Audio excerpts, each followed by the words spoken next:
Good afternoon, ladies and gentlemen. I'm Barry Boyce, Editor-in-Chief of Mindful.org.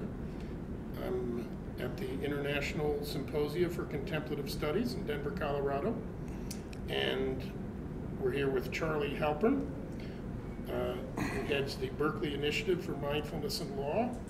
Charlie, could you tell folks a little bit about yourself and how you came to be doing what you're doing? A long time ago, I was practicing law in Washington, D.C. in one of the big firms, and some friends and I got together and we had the idea of starting what became known as a public interest law firm. It was called the Center for Law and Social Policy. It was one of the first of its kind, and I was doing there mostly environmental litigation and trying to develop the legal rights of mentally ill and mentally retarded people. And I did that for a while, and then I had an opportunity to go to New York City and start a public interest law firm in the City University of New York. I knew it was going to be an exciting opportunity, a chance to rethink what legal education ought to be like. And excuse me, Charlie, you said law firm. I believe you meant law school. Excuse me? Yeah, you want to say that again. I went to New York to start a new public interest law school at the City University of New York. And I knew it was going to be heavy lifting, trying to redesign the law school curriculum and work within the confines of a financially strapped university in a city which was rather cynical about the whole notion of public interest. And I got there, and it was an exciting opportunity. We developed a wonderful team of people to develop this new curriculum and create everything new, a new recruitment program for students, different criteria for accepting students, an unusual career placement program so that our students could get public interest law jobs. And it was exhausting. I found myself under enormous pressure dealing with a hostile state legislature, a skeptical bureaucracy. And at that point, a friend of mine who was an experienced Buddhist practitioner came up to me and said, you know, if you tried meditation, that might help you deal with the stress of this impossible job. And I said, well, what good is meditation going to do me? Because I really didn't know anything about it at the time. And he gave me the simplest instructions. Pay attention to the breath. When your mind wanders, draw it back into the present moment. And I said, is that really going to do me any good when I have a tense confrontation with the head of the City University? He said, give it a try. It's not going to cure all your problems, but it may well help you deal with the stress. So I started my meditation practice at that point. And over time, it did give me the kind of benefit I anticipated. And then it also turned out that it was opening lots of other doors to me. And I got more deeply into my meditation practice, started attending retreats and working with some experienced teachers. And it became an important part of my life. And then when I left that deanship, after we had graduated our first two classes, I became president of a new foundation called the Nathan Cummings Foundation. And we were trying to figure out what our grants program should look like. And I got into a number of conversations which suggested that mindfulness meditation might be an interesting area for grant making. I hooked up with Daniel Goleman, the author of Emotional Intelligence, and an experienced meditator. And we talked a lot about how to move ahead with that.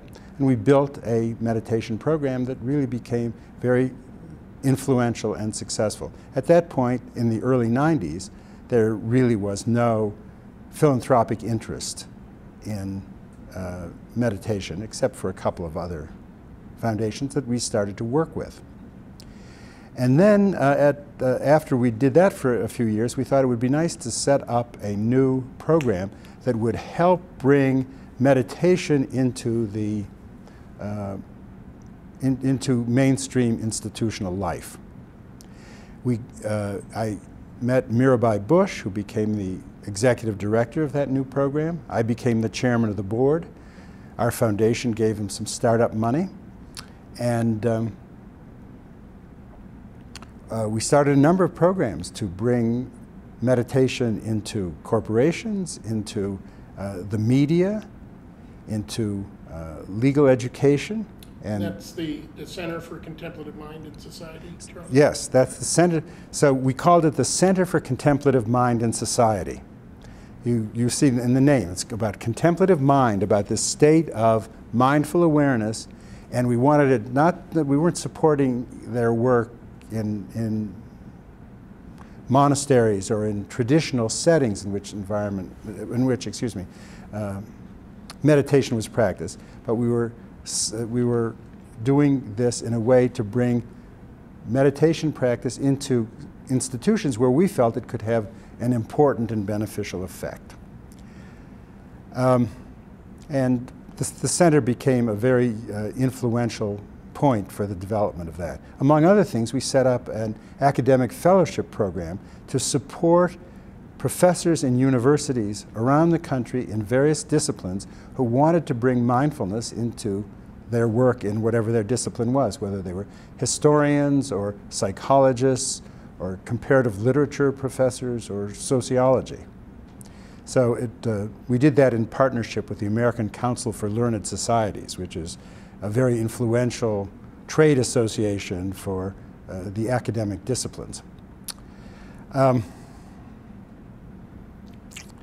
then in the year 2000, I left the foundation and my wife and I moved to Berkeley, and that's where the next phase began. So tell us about your work at Berkeley and continuing and doing mindfulness programs for lawyers. Basically, what's going on today with your work with mindfulness and the legal profession and the world of justice? Well, when I came out to Berkeley, I connected with the dean at the law school there, who was a good friend of some of my friends from the East Coast, Christopher Edley, a former professor at Harvard Law School and formerly a senior domestic policy advisor in both the Carter and the Clinton White Houses. And we talked some about my interest in mindfulness. And we agreed that I would come over to the law school once a week and start an informal meditation group for law students and any members of the faculty or staff who wanted to join us. And for a number of years, I led this informal meditation group.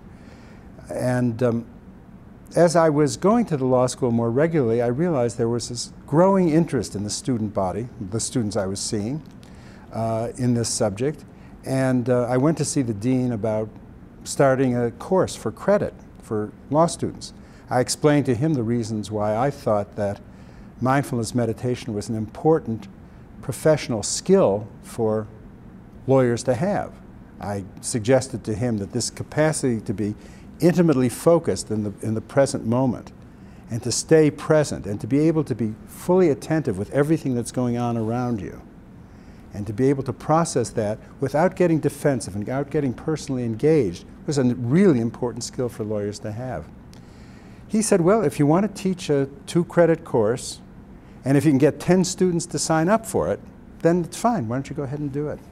He is somebody who has a real sense of innovation, and though he wasn't a meditator himself, he understood how it could be a really important skill for lawyers to be more effective in their practice and also to have a kind of equanimity and balance that would make their lives in law more sustainable.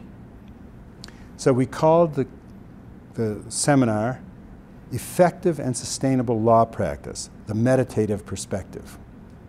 We put it in the catalog and then we waited to see if anybody was going to sign up.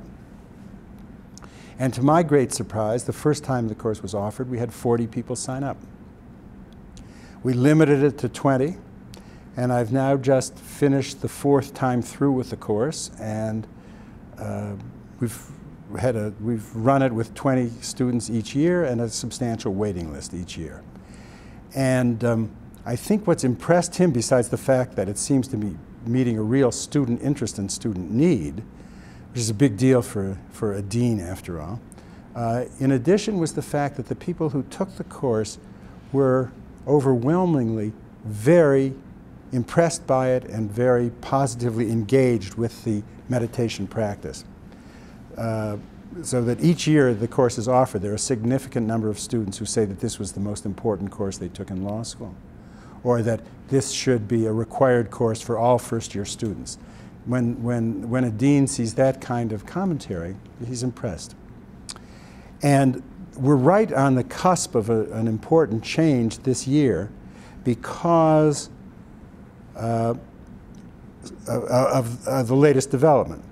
6 months ago, he and I agreed that I would come on to head what we were calling the Berkeley Initiative for Mindfulness in Law. So we're going to go beyond my one course, which was meeting an obvious student need, and instead we were going to try to expand the course offerings that were grounded in mindfulness, and also to try to exercise leadership in the law community generally, outside the law school. In that regard, he was impressed by a conference that we held 18 months ago on the mindful lawyer. We invited lawyers and students and professors from around the country to come to a conference to explore mindfulness in law. And we thought if we had 75 people there, that would be a big achievement. Instead, we had 180 attend the conference, which was our capacity, and another 50 on the waiting list. So this, again, suggested how we might reach out, not only thinking about educating Berkeley undergraduates, but also reaching out to other law schools and to the practicing bar, where we could help lawyers who are then going through a very difficult time, still are, in the legal profession. It's always been a difficult profession to practice because you're in the center of a lot of human suffering and turmoil. But since the recession, the profession has really been going through a major shakeup. And the kind of difficulties that mindfulness can help a person get through. So the idea of working not only within the law school, but also in the profession was very attractive to him, and it's very attractive to me. And we work with lawyers in the profession, but also we work with judges. In fact, one of my colleagues is today doing a workshop for California trial judges, doing mindfulness practice with the judiciary. So we have about another minute here, Charlie. Can you just tell us what you see in the future, say in the next 3 to 5 years, as for mindfulness and law and justice? In the coming year, we have really a unique situation at Berkeley Law. Instead of having a single course being offered in a traditional curriculum, next year students at Berkeley Law will have a choice among either 3, 4, or 5 law courses, all grounded in mindfulness, so that they can really build a curriculum around these courses. And if they conclude early on that they want to have a career in which mindfulness is going to be a central element of how they practice law, they'll be able to do so. This is a law school that really is going to offer them an opportunity to take a mindfulness-based course every year and to be part of a mindfulness community during their legal education. That is a big turning point, I think. And within the next years, I would expect to see more law schools offering more courses. There are probably 12 to 15 law schools around the country offering 1 or more courses in mindfulness. I think this number is going to grow, and I think the approach we're now taking, where it's not just a single course offering, but it's a number of courses, is likely to grow. Over time, I have hopes that our work with law students and with practicing lawyers is going to lead to, for many people, another way to think about practicing law. One which is bringing mindfulness into the lives of practicing lawyers and judges, and also ultimately beginning to affect the way judges make decisions and the way law is interpreted and so that legal doctrine itself will take on a more mindful dimension.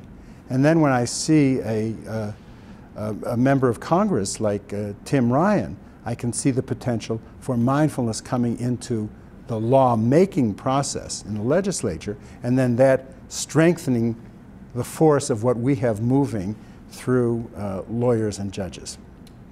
Thank you very much, Charlie. That's some brilliant, impressive, and inspiring work. Thanks, Barry.